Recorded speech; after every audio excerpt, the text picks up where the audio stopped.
সিয়াম পালন করা অবস্থায় কি চায়ের দোকানে আড্ডা মারত?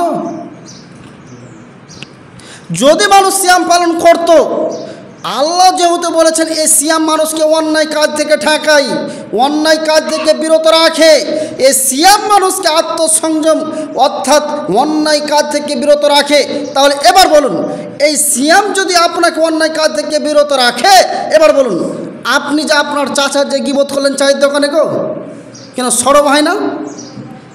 আল্লাহ বলছেন তোমরা তোমাদের চাচার গীবত করো না, ভাইয়ের গীবত করো না, পরনিন্দা করো না, এই সিয়াম তোমাদেরকে বিরত রাখে। এবার বলুন আপনি বিরত থাকলেন?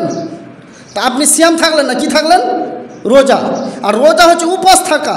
আর এই উপাস যদি আপনি থাকেন, আল্লাহ নবী বলছেন তোয়ামুহু ওয়া সারাবহু, তার খানা খাইলো কি আর না খেলো কি আল্লাহ তার কোনো প্রয়োজন নেই। অতএব যদি চায়ের দোকানে কোনো ব্যক্তি মানুষের গীবত করে থাকে, এক অপরের গীবত করে থাকে, চাচার গীবত করে থাকে, ভাতিজার যদি গীবত করে থাকে, গ্রামের ইমামের যদি বদনাম করে থাকে, যেই বদনাম করবে কেন সে সিয়াম থাকতে পারে না, সে রোজা রাখ থাকে, সে রোজা থাকে, সে সিয়াম পালন করতে পারে না। ওই সিয়াম পালন করে যে অন্যায় কাজ থেকে বিরত থাকে, অন্যায় কাজ থেকে বিরত থাকে, অশ্লীলতা থেকে বিরত থাকে, সেই একমাত্র সিয়াম রাখ থাকে। এবার দেখেন আপনি যদি সিয়ামই থাকতেন, সারাদিন পানাহার থেকে বিরত থাকলেন, নেশাদার দ্রব্য থেকে বিরত থাকলেন, যখনই সন্ধ্যা হলো ইফতারের পরে আপনি চায়ের দোকানে যে পান খেতে শুরু করে দিলেন, আবার বিড়ি খেতে লাগলেন, আবার যেই কারসে মুখে খনি ভরে দিলেন, তো এর নাম কি বিরত থাকা? কথা বলবেন আমার সাথে, কথা বোঝাতে পারছি তো আপনাকে। তো এর নাম কি সিয়াম? এর নাম সিয়াম নয়, এর নাম হচ্ছে রোজা। তাহলে রোজা থাকতে হলে কী করতে হবে আমাদেরকে?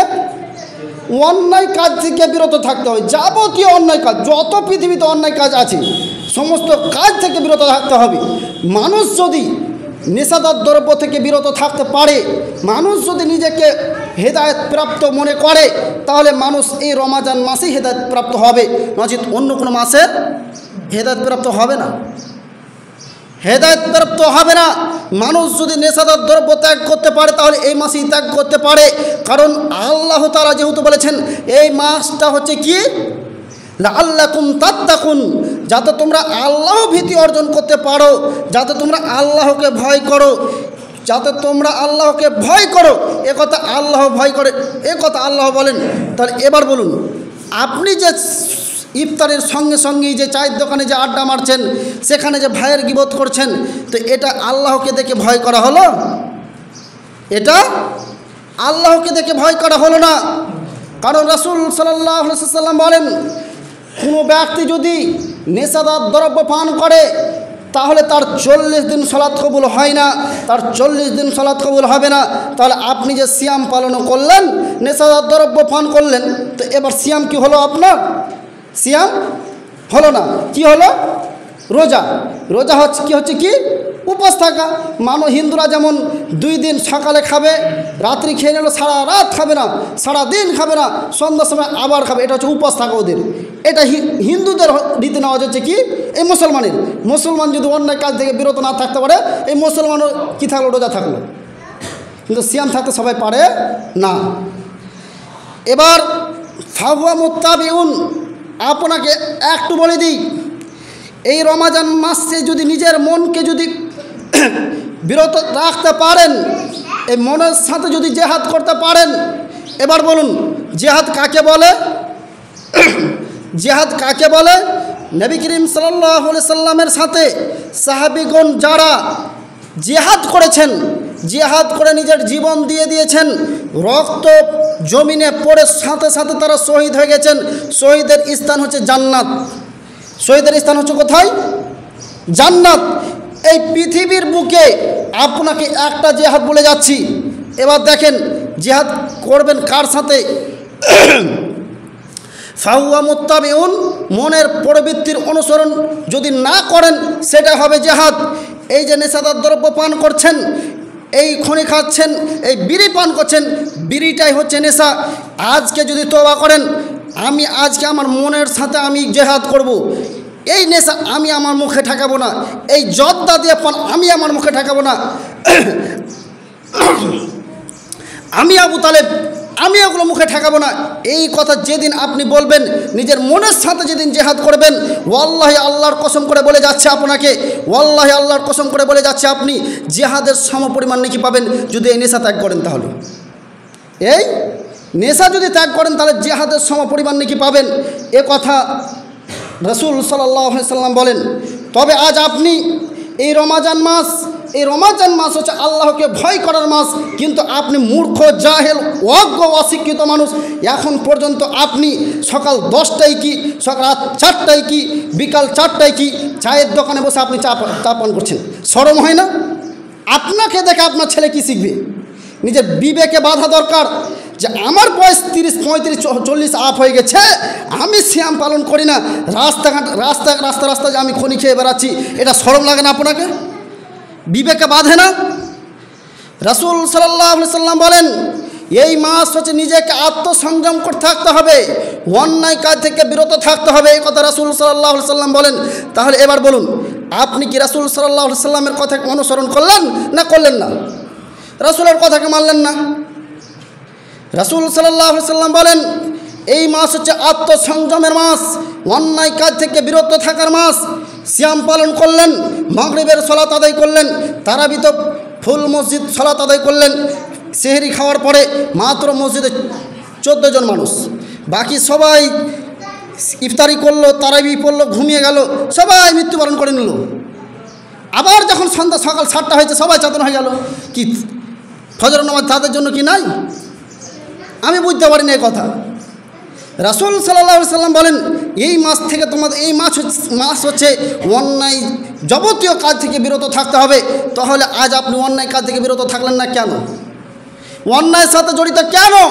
আজ ভাইয়ের মতো গীবত কেন? এক অপরের যে গীবত করলেন কেন? আপনি জানেন এই যে এক অপরের গীবত করলেন, এই গীবত করার কারণে কি হবে? আমার দিকে দেখেন। আনাবি উমামা বাহিলি রাদিয়াল্লাহু আনহু قال رسول الله صلى الله عليه وسلم إن الرجل لا يؤتى كتابه منصورا। আবু উমামা বাহিলি রাদিয়াল্লাহু আনহু বর্ণিত, তিনি বলেন নবী করিম সাল্লাল্লাহু আলাইহি সাল্লাম বলেছেন নিশ্চয় কিয়ামতের মাঠে পৃথিবীর সমস্ত মানুষের হাতে তাদের আমলনামা দেওয়া হবে। কি দেওয়া হবে? আমলনামা দেওয়া হবে। ফায়াকুলু ইয়া রব্বি, আমরা তখন আমাদের প্রতিপালককে বলবো, হে আমাদের প্রতিপালক, ফাইনা হাসানাতু কাদা ওয়া কাদা আমালতুহু, পৃথিবীর বুকে আল্লাহ আমি তো ভালো ভালো আমল করেছিলাম, এই রমাজান মাসে সিয়াম পালন করেছিলাম, রমাজান মাসে সিয়াম পালন করেছিলাম, হজ করেছিলাম, উমরা করেছিলাম, দান করেছিলাম, সাদকা করেছিলাম, এতগুলো ভালো কাজ করলাম, শুধু কই তাই আল্লাহ সিয়ামও পালন করেছি, 5 ওয়াক্ত সালাত আদায় করেছি, কিন্তু ফাইনা হাসানাতু কাদা, এই যে আমলনামা আমার দিলেন, ফাইনা হাসানাতু কাদা, এই যে আমলনামা রয়েছে, তো এই আমলনামার মধ্যে আমার নেকি উঠা হয়নি কেন আল্লাহ? লাইসা ফি সাহাফাতি, এই আমলনামাতে আমার নেকি উঠা হয়নি কেন? এ কথা সেদিন আমরা কিয়ামতের মাঠে আল্লাহকে বলবো। তখন আল্লাহ বলবেন মুহাইয়াত বিয়াকান নাস, হে পৃথিবীর মানুষ, তোমরা যে ভালো আমল করেছিলে, ভালো কাজ করেছিলে, কিন্তু তোমাদের আমল উঠিয়ে নেওয়া হয়েছে, তার কারণ হচ্ছে একটাই। কারণটা কি? তোমরা যে রমজান মাসে চায়ের দোকানে বসেছিলে, বসে থাকার পরে এক অপরের যে গীবত করছিলে, বদনাম করছিলে, এই গীবত বদনাম করার কারণে তোমাদের সমস্ত আমলই নষ্ট হয়ে গেছে, সমস্ত আমল নষ্ট হয়ে যাবে। তাহলে এবার হাদিস বুঝতে পারলেন, রমজান মাসে যদি মানুষ কেউ কাউরি গীবত করে থাকে তার কোনোই আমল কাজে আসবে না, সমস্ত আমলই বাতিল, সমস্ত আমলই বাতিল, এ কথা রাসূল সাল্লাল্লাহু আলাইহি সাল্লাম বলেন। যদি সমস্ত আমল বাতিল হয়ে যায় তাহলে কি তার জন্য জান্নাত হবে না জাহান্নাম? জাহান্নাম। তাহলে এক অপরের গীবত করা যাবে না, এই অন্যায় কাজ থেকে বিরত থাকতে হবে, এই মাসেই মানুষকে অন্যায় কাজ থেকে বিরত থাকতে হবে, এ কথা রাসূল সাল্লাল্লাহু আলাইহি সাল্লাম বলেন। আল্লাহ তাআলা বলেন লাআল্লাকুম তাত্তাকুন, যাতে তোমরা আল্লাহ ভীতি অর্জন করতে পারো, তোমরা আল্লাহকে ভয় করতে পারো। এই মাসে আল্লাহ ভীতি করবে কে? আল্লাহ ভীতি যে আল্লাহকে দেখে যে ভয় করে সেই হচ্ছে সবথেকে মর্যাদাবান ব্যক্তি। দেখবে